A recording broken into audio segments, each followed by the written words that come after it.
Otep à tous et à toutes. Et je tiens à remercier tous ceux et toutes celles qui, en tombant sur ce travail, ne manquez pas de l'encourager en s'abonnant, likant, partageant, commentant les vidéos. Bref, aujourd'hui, on va faire suite à ma vidéo titrée « Jésus-Christ n'a jamais existé ». Parce que certaines personnes me disent que je suis un athée pour avoir nié l'existence de Jésus. Dans leur esprit, et cela revient à dire nier l'existence de Jésus, c'est forcément nier l'existence divine. En l'occurrence, il est extrêmement important de poser quelques questions théosophiques basiques, telles que qu'est-ce que c'est que Dieu? Comment fabrique-t-on un Dieu? Cette question-ci peut choquer les esprits. Si on est choqué, reste là, regardez toute la vidéo, on comprendra de quoi s'agit-il. Il y a une autre question qu'on doit se poser aussi. On peut dire un Dieu esprit ou un Dieu tout peut-il devenir chair? C'est une question pleine de sens. Lorsque nous allons répondre à cette question, vous allez voir que parler de l'inexistence de Jésus n'a rien à voir avec l'existence divine. Donc, nous allons tenter d'apporter quelques éléments de réponse à ces interrogations fondamentales de la vie dans l'optique d'éclairer l'antenne de celles et de ceux qui sont troublés. Donc, enfin, dans l'intention de centrer les esprits, et je donnerai pour titre à cette allocution, parlant de l'inexistence de Jésus, fait-il allusion à l'inexistence de Dieu? Alors, qu'est-ce que Dieu? Donc, avant de continuer, et n'oubliez pas, comme je l'ai dit, de vous abonner, liker, partager, commenter, partager cette vidéo massivement pour que cette vidéo puisse toucher la masse.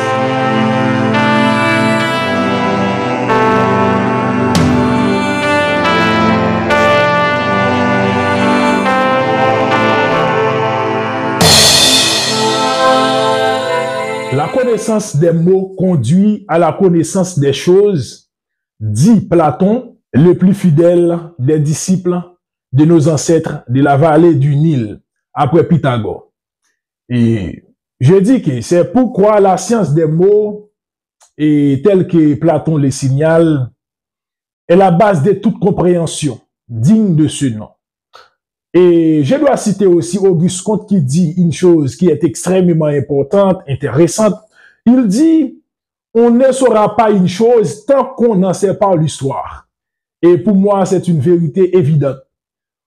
Beaucoup de nous n'ont pas ce réflexe. Et avant d'embrasser une affaire, on ne s'intéresse pas à son histoire, c'est-à-dire à son origine. On ignore qu'on ne pourra pas connaître une chose en profondeur sans qu'on ne connaisse pas sa genèse. Il est clair, mes amis. En effet, il y a plein de gens qui ne possèdent pas l'esprit critique ou l'esprit analytique, et tel que l'on appelle, ou l'esprit géométrique. On ne fait aucune remise en question. Il y a un moment où l'on arrive dans la vie, mes amis, il faut questionner les morales, les traditions, les ismes, pour découvrir la vérité selon sa propre investigation. C'est un fait évident. Les enfants ont cette capacité avant l'âge de la puberté, avant l'âge de la raison. Ils questionnent tout ce qui se trouve autour de lui. C'est ainsi les philosophes ou les psychologues disent que les enfants sont des vrais philosophes. Et cette capacité se perd dans l'adolescence et dans la puberté. Et je dis que celui qui arrive à redécouvrir cette capacité se place au-dessus de celui ou celle qui n'en peut pas. Et c'est ce qui fait de lui un philosophe et l'autre le vulgaire. Et c'est clair. Et cependant, cette capacité est en nous tous. Cette capacité est en nous tous. Et sur le plan individuel, certains de nous agissent comme ça. Mais sur le plan collectif, nous les Noirs, on ne fait pas aucune remise en question. On se laisse aller par les traditions, par les histoires, par les ismes, parce qu'on n'est pas bien éduqué.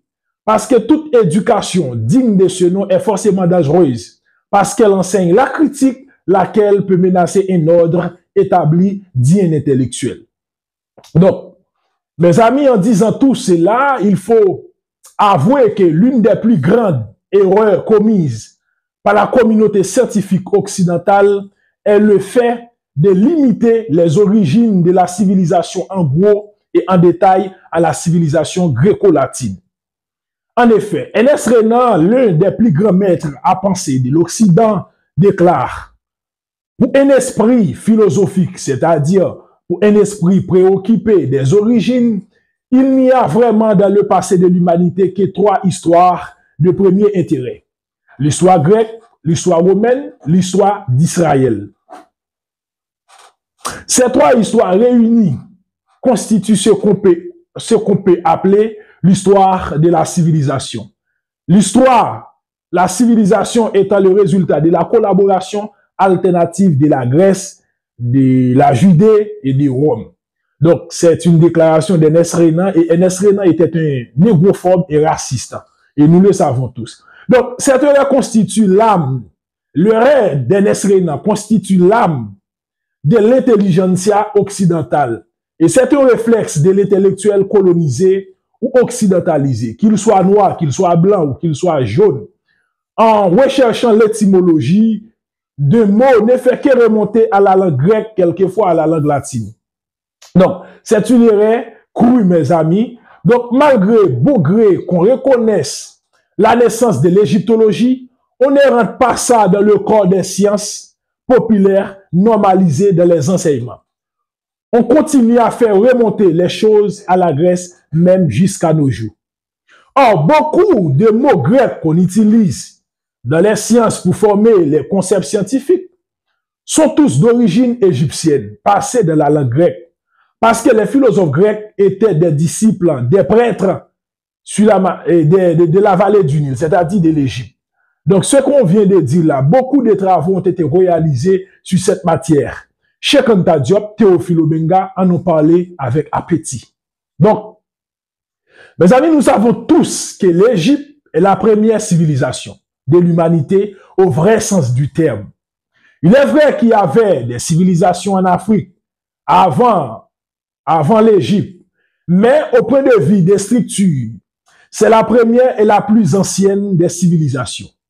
En elle, on a attesté l'existence des disciplines scientifiques bien organisées, bien structurées.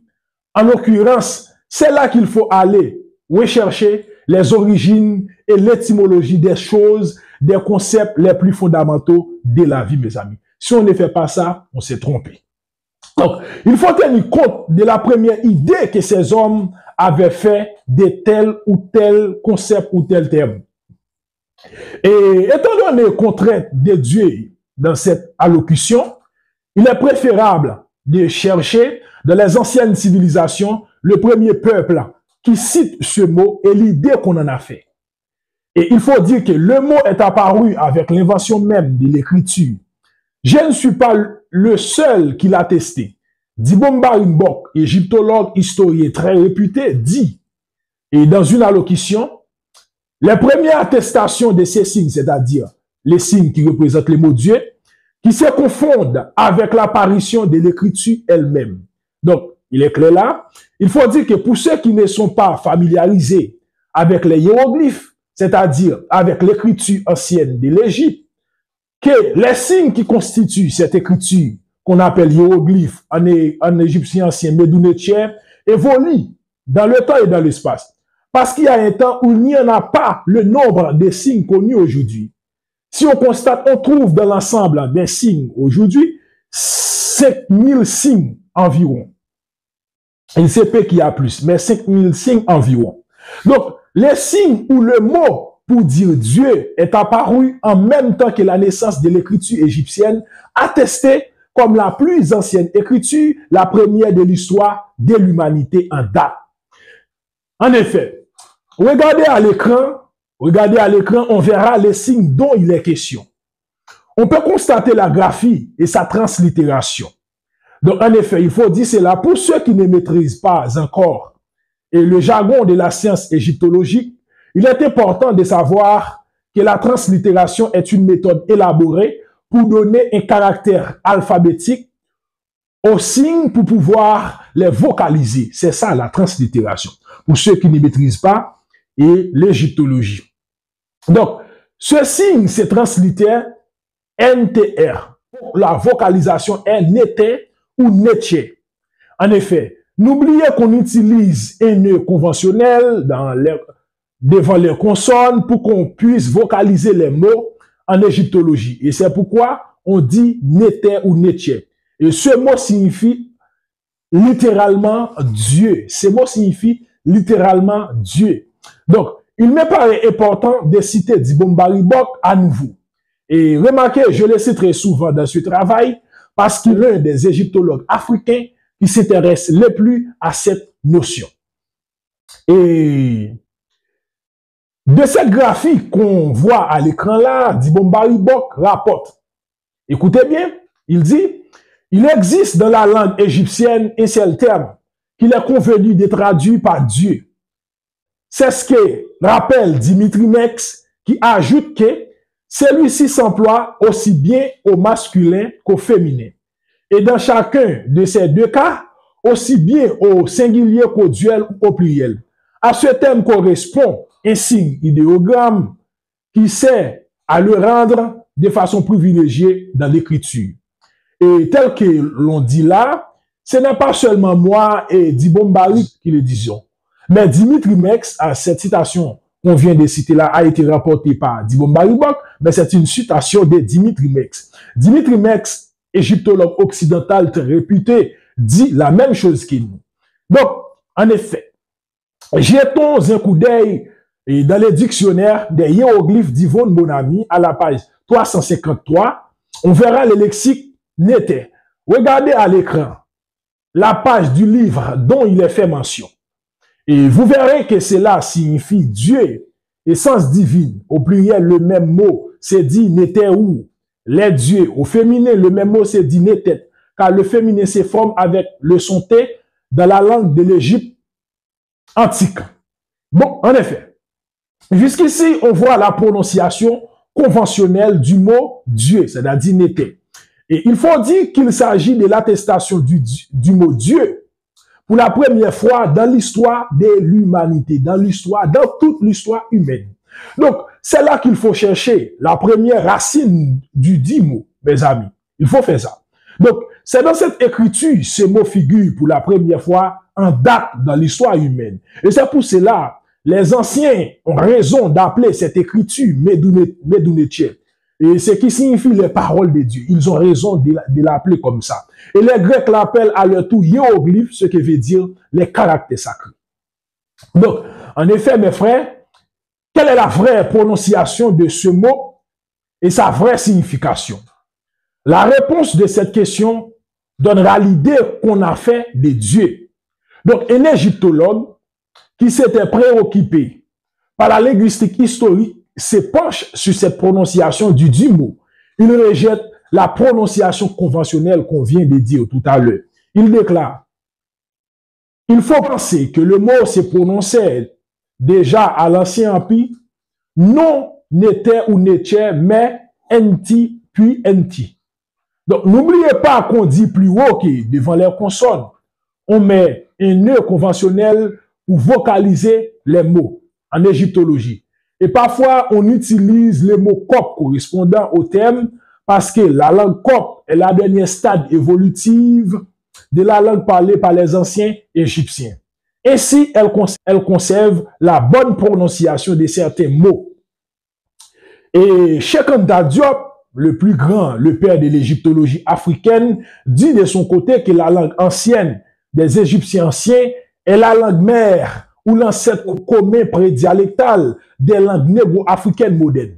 Donc, de ce fait, les langues africaines conservent la bonne prononciation de certains mots égyptiens qu'on n'a pas aujourd'hui la bonne prononciation, tel que le mot a été prononcé par les Égyptiens eux-mêmes. On revient dessus tout à l'heure. Et un égyptologue qui s'appelle Maria Kamele Betro, et qui fait de la linguistique historique, elle aussi, dit du mot nete. Et dans le papyrus hiéroglyphique de Tanis, il est dit du signe nete, c'est lui qui est placé dans la tombe case. Donc, le mot nete, en d'autres termes, le mot Dieu signifie, c'est lui qui est placé dans la tombe. C'est-à-dire les cadavres. ce qui est mort. Donc, l'essentiel, c'est l'idée qui est derrière tout ça qui est important. Quelle est l'idée qui se cache derrière le concept néter ou Dieu?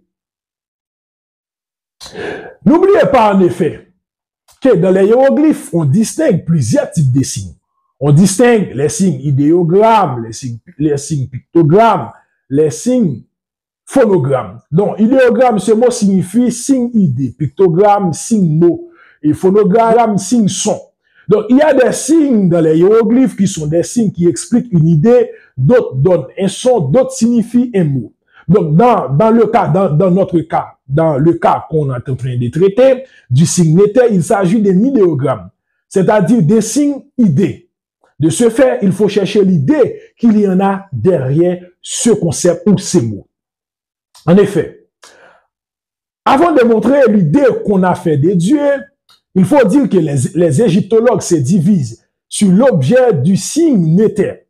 Les uns disent qu'il s'agit d'un arbre, les autres disent qu'il s'agit des mâts. Enfin, on est d'accord qu'il s'agit des mâts. Enfin, moi, je dis qu'il s'agit bien d'un poteau ou des mâts avec un étendard, avec un drapeau, parce que dans chaque péristyle ou fort en Haïti, le prêtre du vaudou place un poteau surmonté de drapeau, signe de la spiritualité. Donc, il se peut que cette représentation vienne des hiéroglyphes. Car il y a une parenté entre l'Égypte et la culture de tous les Noirs du monde entier. Et c'est pour cette raison, moi, en tant que camitologue, j'ai conclu qu'il s'agit d'un poteau d'un mât tel qu'on conclut. Et puisqu'on donne des détails, il me paraît quasiment nécessaire de poser cette question à moi-même. Qui a inventé les hiéroglyphes? Eh bien, on dit que c'est Djéouti qui est appelé Thoth ou MS par les Grecs. Celui-ci est le messager de la science. Il est celui qui apporte les nouvelles aux hommes de la part de Dieu. Il est comme l'ange Gabriel des chrétiens. Et c'est ça. C'est Djéouti qui a inventé tout ça. Et on dit que Djéouti était un homme qui vivait il y a 5000 ans d'ici là, avant l'ère occidentale. Bref, Diop dit qu'il faut chercher l'essence des mots hiéroglyphes dans les langues négro-africaines, ainsi que dans le copre. Donc, Dibomba Ribmbok a inventé une méthode analytique linguistique pour comparer les mots égyptiens avec les mots négro-africains modernes. Donc, il dit que le mot Nti ou Dieu, c'est dit Nti en Swahili. Il signifie arbre, mât, bois. Donc, c'est ça qui dit que les signes dont il est question, il s'agit d'un arbre, il s'agit de mât, il s'agit de bois tel qu'on le dit. En Kikongo, ce même mot signifie arbre, bois, mât. Et ce même mot en Chibak veut dire mourir. En effet, c'est l'idée de Dieu. Et en Bambara, ce mot, c'est ti, il signifie image, signe. En Kop, ce mot, c'est nouté, ce qui signifie Dieu, esprit. Et retenez à l'esprit que ce mot, en Kop, non seulement on utilise pour dire Dieu, on utilise aussi pour dire mauvais esprit, pour dire démon. Donc, dans l'évolution de la langue des anciens Égyptiens, le terme Nti prend la forme Ti, il signifie figure, image. Il s'agit d'un homophone. Quand on cite le mot Dieu et le mot image en égyptien ancien, on prononce le même mot, le même son. Et seulement le sens diffère. Donc, pour les Égyptiens, Dieu et image, portrait signifient la même chose. C'est la même représentation. Regardez à l'écran, on verra un tableau effectué selon Théophile Obenga. Il fait descendre le mot grec pour dire Dieu de cette même racine et des mots égyptiens. Donc, en démotique, qui est une écriture simplifiée des hiéroglyphes tels que l'on dit, le même mot, c'est ti, dont la signification est forme, figure, image. En cop, le même mot, toi signifie modèle, signe, figure. Le grec qui est de la famille des langues dites indo-européennes prend le même mot. Dans le grec mythéen, ce mot, c'est théo, ce qui signifie Dieu, divinité.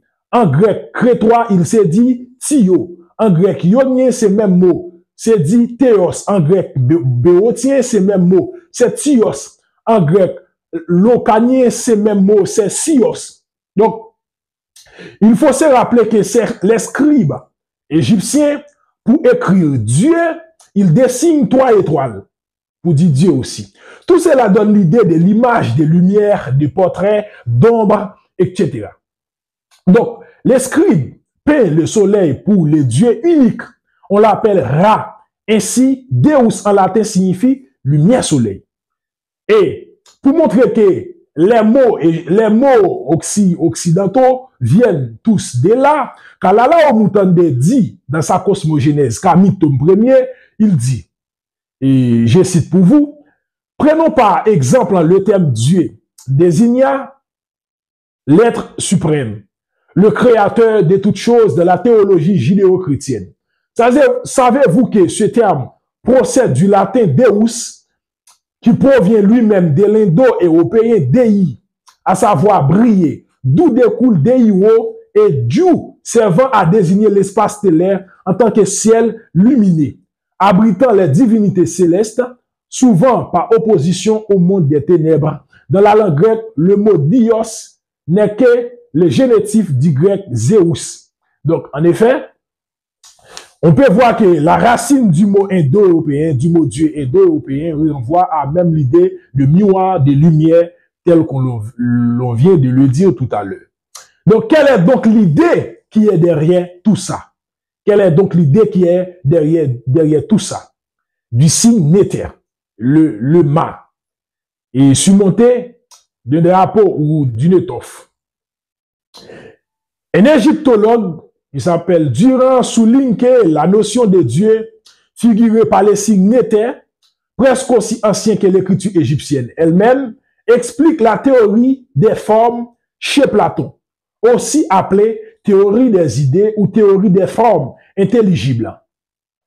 Platon pose comme modèle que les concepts, les notions, les idées existent et sont ignables et universelles, constituant des modèles ou des archétypes des choses et des formes que nous apercevons avec nos organes sensoriels. Et Plutarque, en effet, qui allait recueillir les enseignements des prêtres égyptiens, disent que les prêtres lui disaient qu'Osiris représente le monde intelligible, Isis la matrice et Horus le monde sensible. Et la manifestation d'Osiris, la manifestation du Père, lui, le Fils. C'est pour cela que les anciens théologiens inventent l'allégorie d'Osiris qui est mort et ressuscite après 3 jours. Donc, l'idée de Dieu, entendez bien mes amis, l'idée de Dieu est l'idée du cadavre.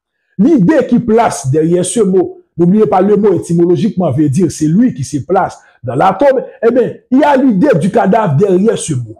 Donc, cela veut dire qu'on ne pourra pas jamais voir ni toucher Dieu parce qu'il est mort. Pour cela, il est immortel. Donc, de même qu'un cadavre ne peut rien faire, il est silencieux, il est intouchable, ainsi est Dieu. Dieu est l'idée en évolution. Tout ce qui s'est créé par la génération spontanée est Dieu. Tout ce qui existe et existera sera Dieu. Un fourmi qui naît est une manifestation d'une idée, c'est-à-dire d'un Dieu ou de Dieu. Moi qui parle là, j'étais une idée et je suis maintenant un homme. Donc, je suis une manifestation divine. Donc, tous les existants sont des manifestations divines. Nous sommes tous des Horus. Nous sommes tous des manifestations divines. Nous sommes tous, dans ce cas, des dieux. Donc, nous sommes tous des Horus, des manifestations d'Osiris. Dans ce cas, Dieu, dans sa totalité, ne peut se manifester. L'immanence ne peut se manifester, mes amis. Et c'est pour cela un Dieu peut se manifester, mais pas le Dieu. Un Dieu peut se manifester, mais pas le Dieu. C'est-à-dire le tout. Donc, toutes les choses qui se manifestent sont des dieux. C'est pourquoi Dieu s'écrit au pluriel quelquefois. Donc, à partir de cette observation, la spiritualité, la religion allait prendre naissance parmi les hommes. Et c'est de là que vient l'histoire initiatique d'Osiris. Il est mort, il est ressuscité, il revient vivre dans son fils Horus. Osiris mort, on l'a partagé en plusieurs morceaux. Isis ramasse et ces morceaux, chacun constitue un temple. Et l'ensemble de ces temples constitue le corps d'Osiris. Et les chrétiens reprennent cette idée, on dit l'église est le corps de Jésus-Christ. Donc ainsi, pour fonder une spiritualité, une religion, il faut un rituel des cadavres, une histoire de quelqu'un qui est mort, son énergie ou son âme revient pour diriger ses adorateurs ou les hommes qui vouent des cultes à lui. Et ça, c'est cette idée. Donc Dieu, ça c'est créé. On ne peut pas créer le Dieu, le tout, parce que nous sommes des parties du tout. Mais un Dieu, une divinité, une énergie, ce sont les hommes qui créent cela. Donc le Dieu créateur qui existe par lui-même crée tout ce qui existe et il existe par lui-même. Pour cela, il est autogénèse. Mais les énergies qu'on adore sont fabriquées par les hommes qui connaissent la science sacrée. Entendez bien cela. Les énergies qu'on adore sont fabriquées par les hommes qui connaissent les sciences sacrées. Donc, c'est ainsi. En imitant les anciens maîtres spirituels de l'Égypte antique, on a créé tous les dieux, c'est-à-dire les idées divines. La Grèce parle d'Adonis qui est ressuscité après 3 jours, il est monté au ciel. L'Inde parle de Krishna, la Perse parle de Mitra, ainsi de suite. Le christianisme parle de Jésus. Tout ça, ce sont des idées. Ainsi, les dieux meurent avec les religions. Mais l'idée de Dieu est immuable, qui reste identique à lui-même. Et de même que l'idée ou le mythe de Mitra, qui est mort, le mythe de Jésus sera mort tel que le mythe de Mitra et il disparaîtra, que l'on veuille ou non, lorsque la civilisation occidentale a pris fin. Donc, les maîtres spirituels qui fabriquent tout ça savaient quel genre de cérémonie qu'il faut faire. Si on cesse de faire des cérémonies, ainsi, l'énergie disparaîtra, mais l'idée primordiale, le grand Dieu, le terroir, restera conséquent à lui-même. Mes amis, il me paraît important de signaler que le terme création dans l'Égypte antique est synonyme d'émanation. Le créateur est un générateur.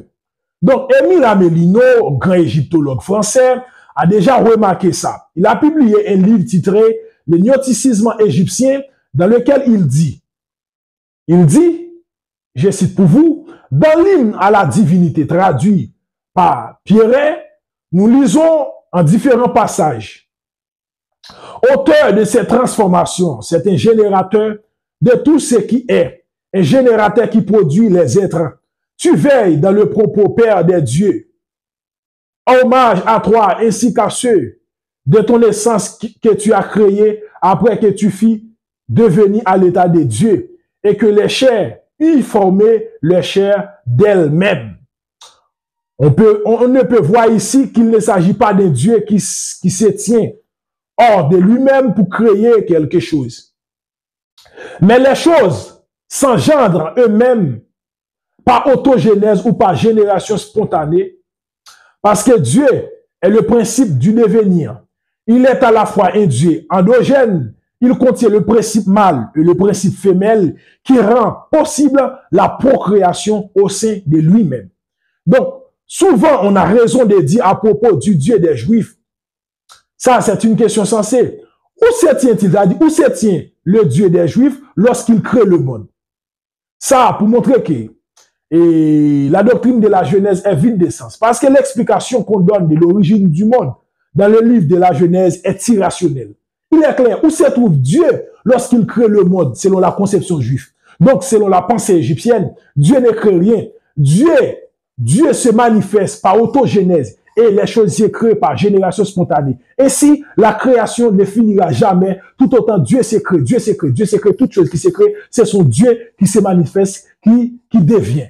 Donc, par cela, Dieu ne se tient aucunement, parce que Dieu c'est le tout. Donc, Émile Amelino cite encore ce passage.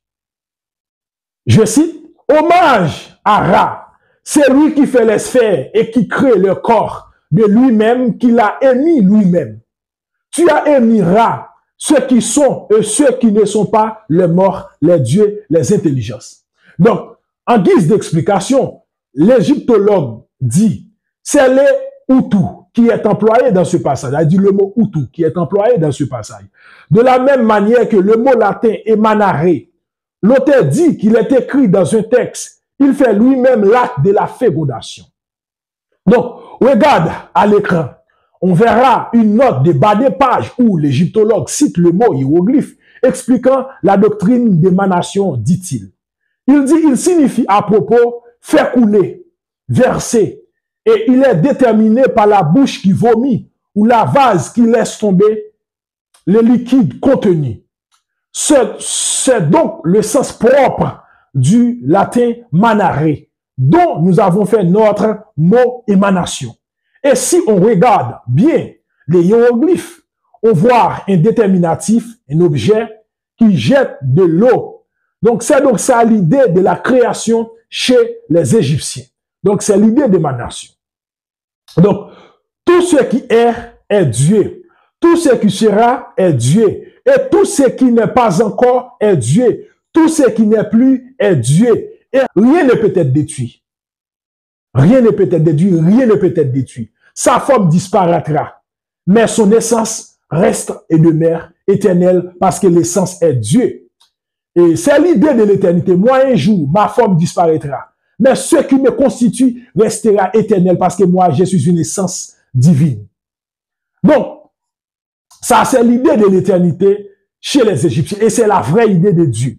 Donc, un arbre, un animal, le plus petit caillou qu'il y a dans le monde est une partie du tout, c'est-à-dire de Dieu.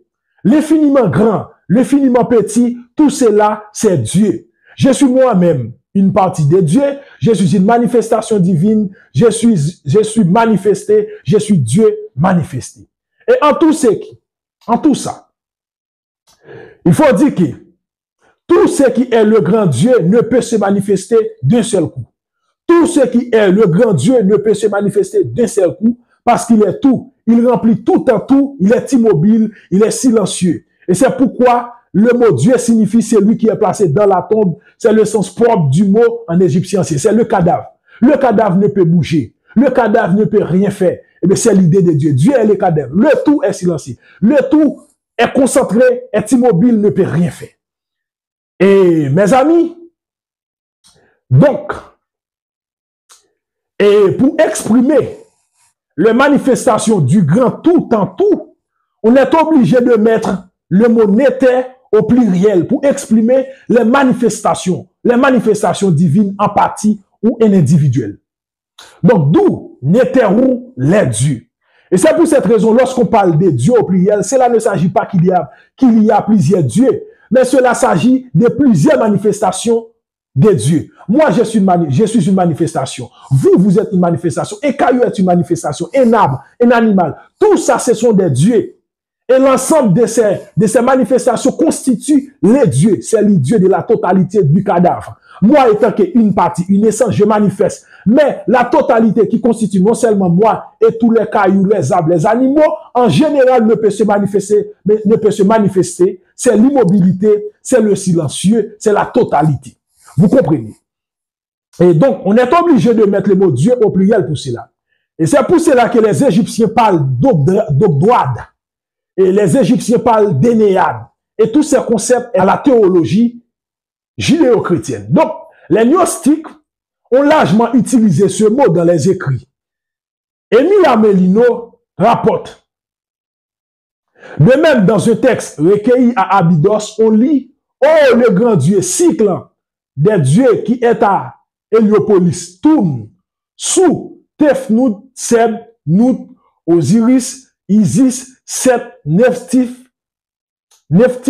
enfant de Toum, son cœur s'étend sur ses enfants en votre nom, des neuf dieux. » Et n'oubliez pas que Toum, Sou, Tefnout, Zeb, Nout, Osiris, Isis, Set, Nephthys, Atum, c'est duplique.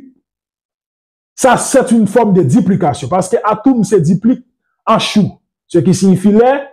Et tout ça, c'est duplique Tefnout. O, Geb, Te, Nout, Fe, ainsi de suite. On peut voir là qu'il s'agit des éléments du monde. Donc, vous voyez, ça, ce ne sont pas des divinités, des esprits tels qu'on le croit. Ce sont des éléments du monde. La matière, et c'est ce qui, le monde spirituel, le monde matériel, tout, l'univers dans sa totalité, en général, c'est ce qui constitue le grand Dieu, Dieu, la totalité. Donc, il ne s'agit pas du panthéisme, et tel que les Occidentaux l'ont fait croire. Donc, et là, il s'agit des éléments du monde. Donc, ce sont des parties du tout. Et le tout lui-même, c'est l'ensemble de ces parties. Et le grand Dieu unique, c'est l'ensemble des dieux. Le grand Dieu unique, c'est l'ensemble des dieux. De même que je suis un homme, je suis composé de plusieurs parties. Et c'est de même pour Dieu. Je ne suis pas pluriel, mais l'ensemble des parties qui me composent est au pluriel, parce qu'elles sont plusieurs. Et tout ce qui existe, les étoiles, les plantes, les animaux, les eaux, les humains, les esprits sont tous des dieux qui composent l'univers, le Dieu unique, le tout, le silencieux, l'immobile, le cadavre. Pour la simple et bonne raison, il ne peut rien faire. Donc, regarde à l'écran, on verra les hiéroglyphes qui représentent l'Énéade, les 9 dieux primordiaux. Pourquoi ils sont primordiaux? Ils sont venus à l'existence avant les autres. Ils sont des idées dans l'ordre des faits qui se manifestent avant nous. C'est pourquoi ils sont primordiaux. Et c'est ainsi on dit que le logos ou le verbe ou l'être suprême est le premier-né du Nun. Il est le premier qui sort de la pensée et se manifestant en être pour la première fois. Mais tous les dieux, tout ce qui existe, vient du Nun comme lui. Il n'y a aucune supériorité entre le premier-né, le transcendant et le reste des manifestations. Et en tant que premier-né du Nun, le premier Dieu, il n'y a qu'une mission, c'est maintenir l'univers dans l'équilibre, nous préserve contre Isfet, c'est-à-dire le désordre cosmique, pour empêcher l'univers replonger dans le chaos. Et c'est ça, mes amis. Le grand Dieu, c'est qu'on appelle le Créateur, et vient du Nun comme nous, comme vous, comme moi, comme les arbres, comme tout, vient du Nun. Mais sa supériorité et sa prééminence revient parce qu'il est né en premier. Mais nous sommes des dieux. Et c'est là qu'il faut aller. Et pourquoi on dit Énéade, en effet, qui signifie littéralement nef? On le dit parce qu'il s'agit du dernier chiffre. On dit Énéade parce qu'il s'agit du dernier chiffre de l'unité. C'est-à-dire c'est la fin de l'unité, après c'est le dixième. Donc cette idée exprime l'ensemble des unités qui sont des dieux. À leur tête se trouve le premier dieu, c'est-à-dire Ra, le premier dieu Atum, le premier né, ou on peut le dire encore, c'est Kepri, le premier né du Nun, le grand frère. C'est notre grand frère parce que nous avons un seul père, le Nun. Donc, dans les cycles de 9 dieux, Amélino rapporte, Grébové, et avec raison, croyons-nous que l'expression collective pour nous théou ne comprenne pas seulement 9 dieux, mais l'ensemble de toutes les personnes divines. Quoique ce ne sont pas une raison de quoi qu'il faille en exclure toute idée du nombre 9. Dans chaque cycle des dieux, si nombreux soit-il, il y a une neuvaine de dieux composée du Dieu supérieur qui est à la tête de toute peau ou d'une huitaine de dieux. Donc, et certaines fois, les scribes égyptiens écrivent l'Énéade avec 3 mâts, le déterminatif des dieux. Et c'est de là que vient l'idée des 3 personnes de la Trinité. Les 3 font un. Donc, il n'y a pas 3 personnes, il y a une innombrable de personnes. Autant d'existants, autant de personnes divines ou de dieux. Donc, tous ces existants sont des dieux, des idées du monde intelligible manifestées dans le monde sensible, dans le monde palpable, dans le monde visible. C'est-à-dire dans le monde palpable, dans le monde matériel ou immatériel parfois. Parce que les esprits, ce sont des êtres manifestés comme nous. Donc, l'idée qu'un esprit se manifeste en chair est vide de sens. Parce que l'esprit est du Nun et sa sortie du Nun est une manifestation. Donc, et il y a des êtres qui se manifestent sous forme d'esprit, il y a des êtres qui se manifestent sous forme de matière visible. Donc, tout ça, ce sont des manifestations. Donc, l'idée qu'un esprit est devenu chair est vide de sens. Parce que l'esprit lui-même est une manifestation, est une émanation, est une forme d'existence. Donc, regardez à la page du dictionnaire des hiéroglyphes d'Yvonne Bonami. Voici ce qu'on lit du thème Énéade. Et le mot Énéade, qui est un mot grec qui s'est dit, Pécédet en égyptien ancien, il y a bien écrit nom d'un ensemble de 9 entités divines. Le chiffre 3 symbolisant le pluriel. Le 3 par 3 représente la pluralité infinie des manifestations divines.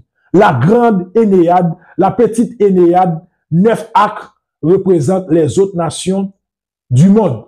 Donc, il est question ici de l'immanence. Le Dieu tout ne peut se manifester. Il est totalement irrationnel de le concevoir. Donc, Kalala Omutande, dans la définition qu'il donne au terme kepe, il dit, le verbe kepre ou encore kepe qui s'écrit avec les scarabées signifie être, exister, devenir, se transformer, venir à l'existence par transformation et forme d'existence évolutive. Donc, de ce fait, Dieu ne cesse jamais d'exister. À chaque naissance d'une chose, il s'agit de Dieu en devenir. Dieu est en devenir à l'infini. La création ou l'émanation ne finira jamais. Dieu est en train. Il devient. Il se transforme sans fin. Et c'est pourquoi on dit cycle de Dieu. La divinité dans son devenir est cyclique, mes amis. Un fourmi qui naît est une partie divine qui devient. Une plantule qui s'élève est une partie de Dieu émané. Un Dieu en devenir. Nous sommes par conséquent tous des devenus des dieux. Donc, et tous les grands sages des antiquités savent qu'il s'agit ici de la première idée de Dieu.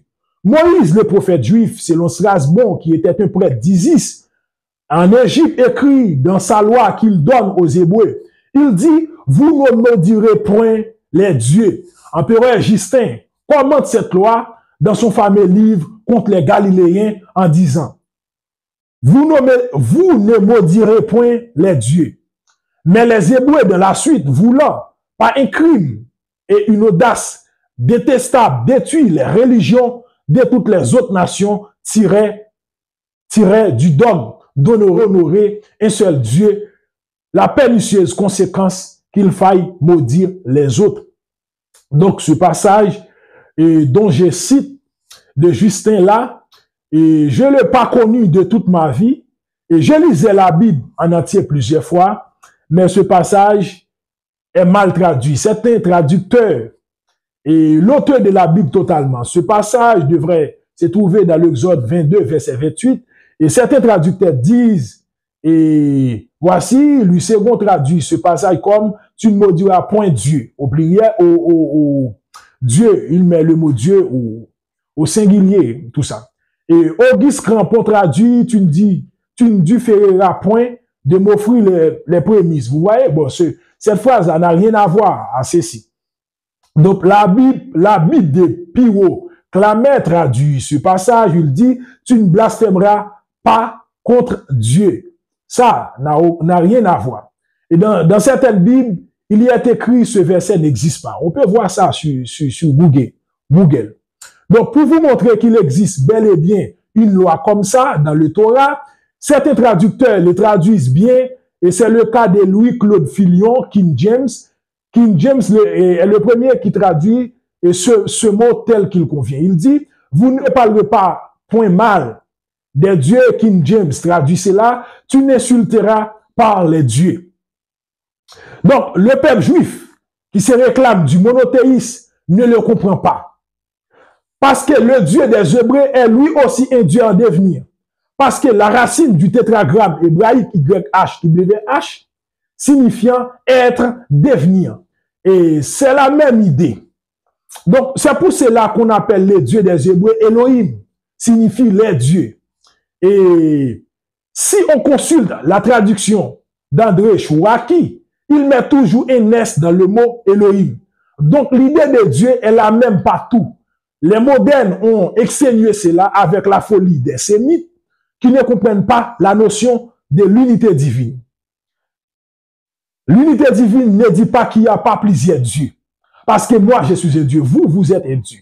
Donc, c'est philosophe romain qui entreprit la refutation du christianisme au IIe siècle, dit du ridicule et de l'ignorance des premiers chrétiens. Il dit, les chrétiens qui raillent le culte égyptien sont bien plus naïfs car ce qu'il enseigne à propos de Jésus n'a rien de plus relevé que les boucs et les chiens de ces temples. Ici, on peut constater que le chrétien, ou de préférence, ignore les mystères égyptiens. Et c'est pourquoi la théologie chrétienne n'est que profanation et jeu d'enfant. Et certains ne savent rien de la science sacrée, parce que les idées qu'ils font de Dieu sont des notions vides de sens, mes amis. Et en effet, Émile Amelino écrit de l'ignorance des premiers intellectuels chrétiens qui voulaient refléter la pensée gnostique qui est conformément à la pensée égyptienne. Voici ce que rapporte, ce que dit Émile Amelino. Il dit, les pères de l'Église qui nous ont transmis l'analyse du système gnostique étaient des hommes comme les autres, que leur intelligence était d'une moyenne, leurs œuvres ne font foi que dans les questions aussi difficiles que les problèmes agités par les docteurs gnostiques, ils ont pu se tromper et qu'en fait, ils se sont trompés assez grossièrement. Donc, de ce point de vue, on peut voir que le fondateur même de la spiritualité chrétienne ne savait pas la racine de la spiritualité, de la religion. Il ne savait pas ce que c'est que Dieu. Et malgré tout, ils prétendent l'adorer. Et c'est pourquoi ils se sont trompés grossièrement. C'était des hommes qui n'étaient pas des vrais intellectuels, tels qu'on les dit.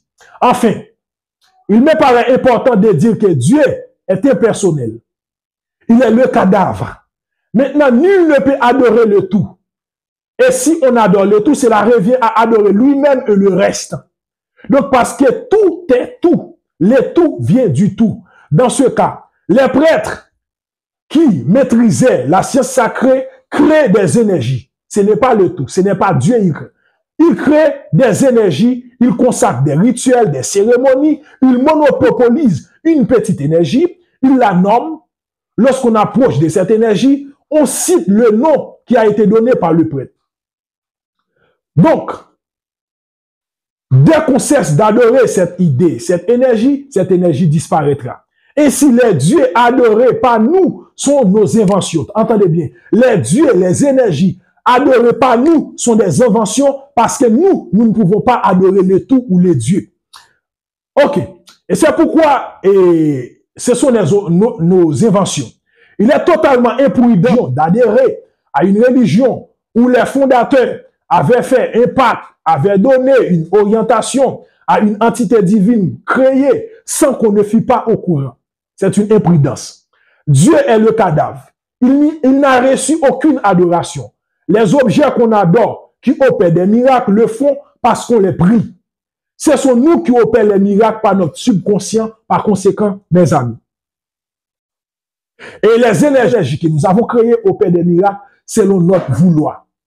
Donc, pour parler notre langage, les inventions divines sont issues de la notion de la nébride de l'histoire osirienne. Donc, regarde à l'écran, on verra les hiéroglyphes qui expliquent la notion de la nébride. On voit la translittération Jamuru, ce qui signifie nom du fétiche d'Anubis, nébride. Regarde à l'écran, on verra une page du dictionnaire d'Yvonne Bonamy. Il dit que cela signifie nébride, sorte d'outre qui servit à Anubis pour rassembler les humains et reconstituer le corps d'Osiris. Donc, qu'est-ce qui se cache derrière l'idée de la reconstitution du corps d'Osiris? Donc, c'est l'idée qui explique que Dieu est le cadavre, le créé, l'immobile. Il ne peut rien faire pour personne.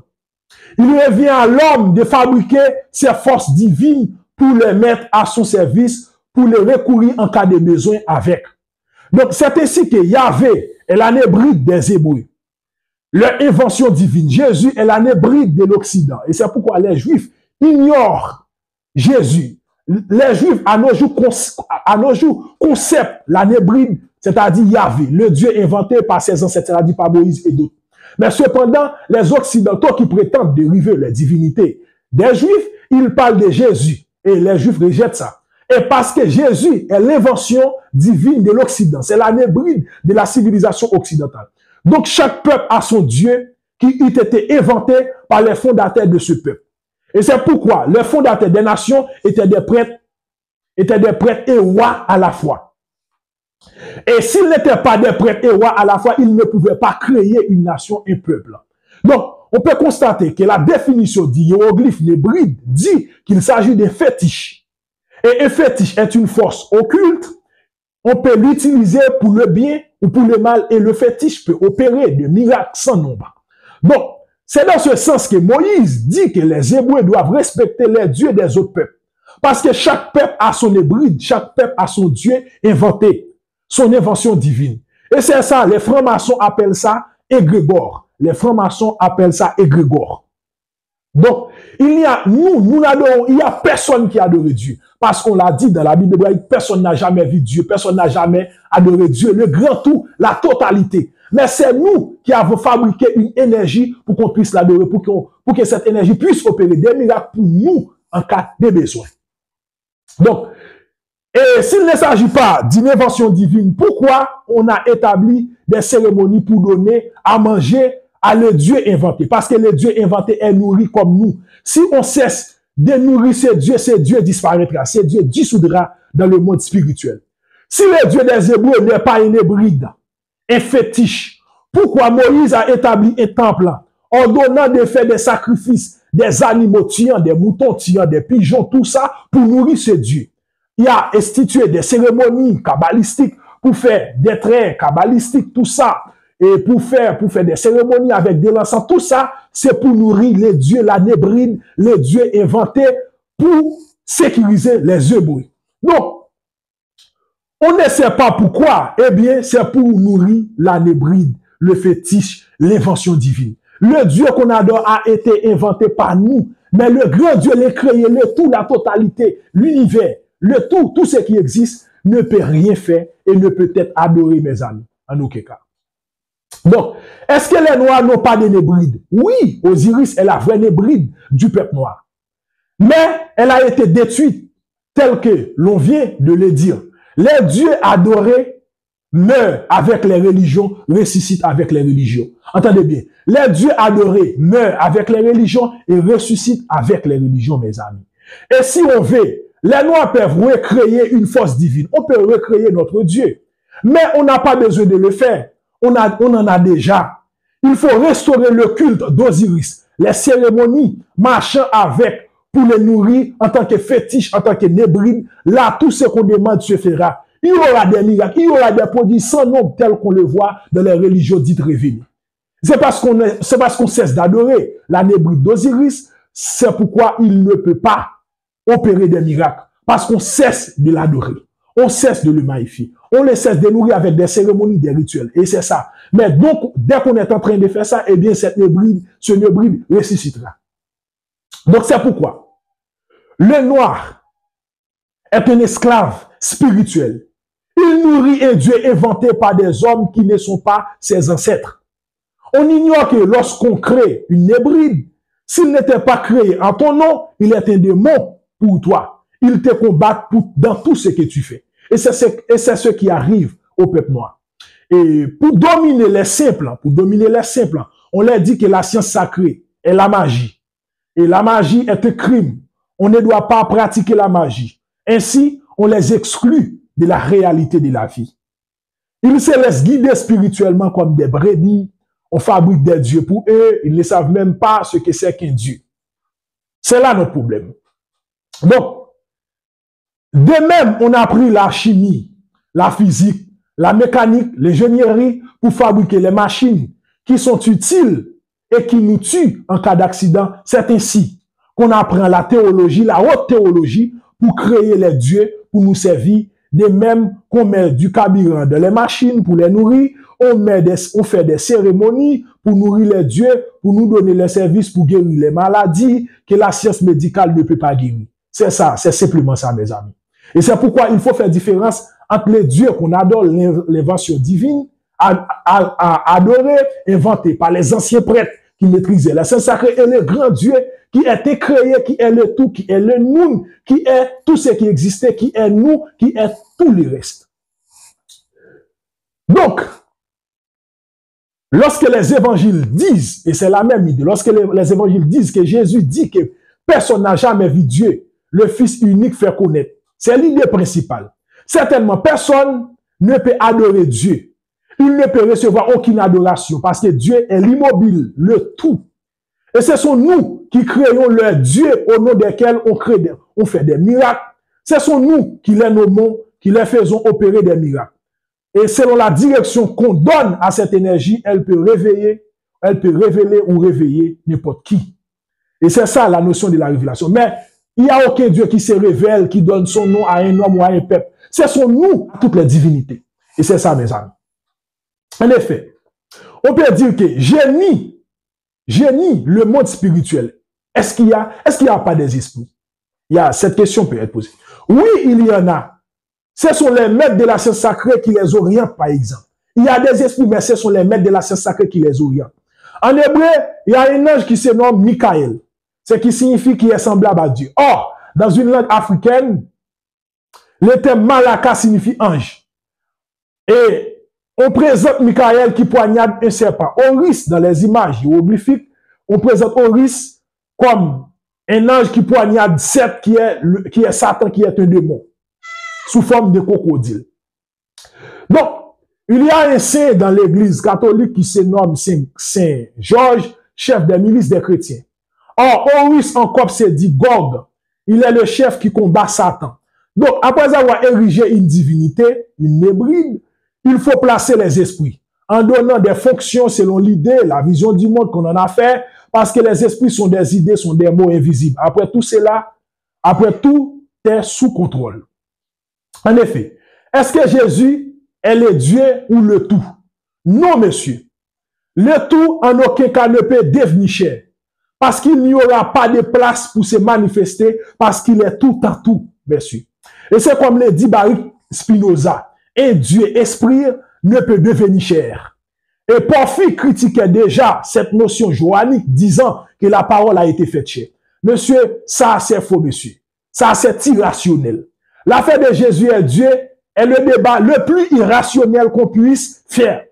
Ce débat qui fait couler tant d'encre et tant d'encre, tant de sang, se fait par des ignorants qui ne maîtrisent pas la science sacrée. C'est l'affaire des profanes, messieurs. Ils savent ça. Ils ne savent qui a inventé le mot Dieu. On ne sait l'idée qui se cache derrière le concept. Et les théologiens protestants et catholiques sont les maîtres spirituels les plus ignorants de l'histoire de l'humanité. Donc, les plus sots de tous depuis que le monde existe. Ils parlent des choses qu'ils ne savent pas. Voyez l'affaire.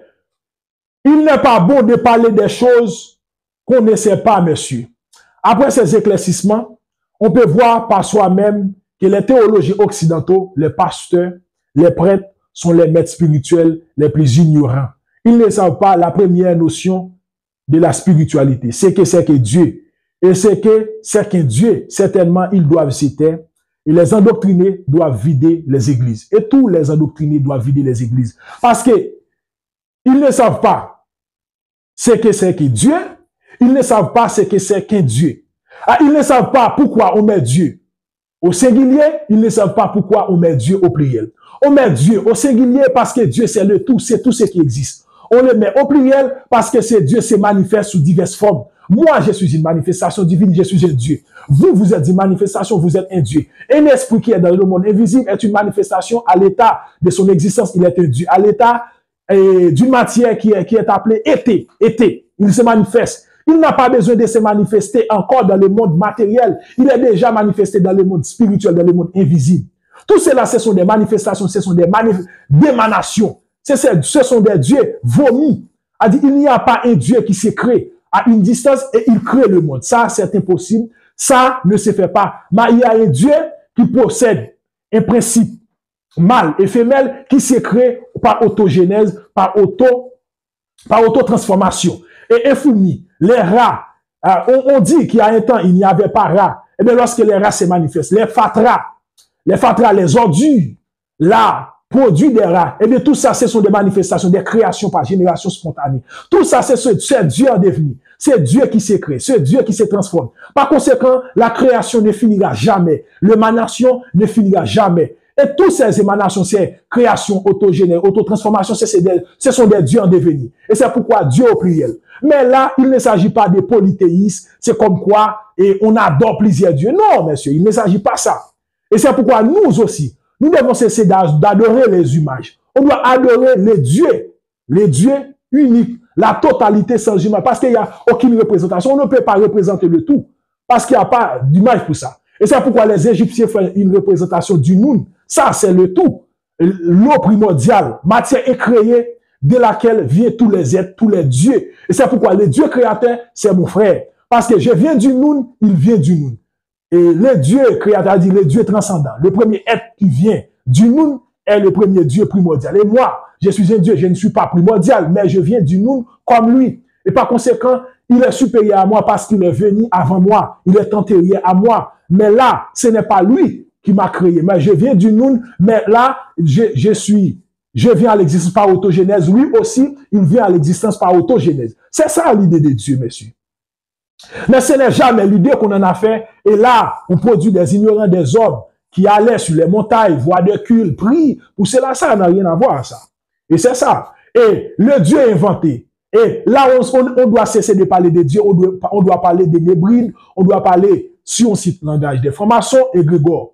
Jésus est une énergie créée pour les peuples occidentaux. Et c'est pourquoi les occidentaux doivent adorer les Jésus. Nous avons notre Osiris, nous devons adorer ceci. Parce que ce sont des dieux, des énergies créées, des énergies artificielles. Moi, je suis une énergie naturelle. Vous êtes un dieu naturel. Mais Jésus est un dieu artificiel créé. Osiris est un dieu artificiel créé, une énergie créée, un égrégore. Tout cela, l'Inde a son égrégore. Perse à son égrégore, toutes les nations à son égrégore. C'est pourquoi nous ne devons pas adorer l'égrégore ou la nébride de l'Occident. On doit cesser de faire ça. C'est pourquoi nous sommes sous la domination. Et si nous cessons d'adorer cette énergie créée, eh bien là, cette énergie n'aura aucun effet sur nous, les Noirs. Vous voyez la différence entre le grand Dieu, Netchewa, le tout, la totalité, le tout vient du tout, le rien, le grand Dieu, le Noun, qui est la totalité, l'immobile, les cadavres qui ne peut rien faire. Et ensuite, on voit les dieux qui sont le grand Dieu qui se manifeste en pluralité des manifestations divines. Et ensuite, on voit une troisième notion de Dieu qui est le Dieu inventé, la nébride ou l'égrégore, et dont parlent les francs-maçons. Et c'est comme ça. Et l'égrégore qu'on donne, qu'on adore, les Jésus, tout ça, et les Bouddhas, tout ça, et les Krishna, les Osiris, tout ça, ce sont des énergies artificielles créées par nous. Et ce sont nous qui les orientons et ces énergies peuvent faire des miracles pour nous en cas de besoin. Mais le grand Dieu unique n'a jamais adoré les manifestations de ce Dieu les manifestations, ça, qui est au pluriel, qui sont moi, les animaux, les plantes, tout cela, et se manifestent, ne peuvent rien faire. Eh bien, merci.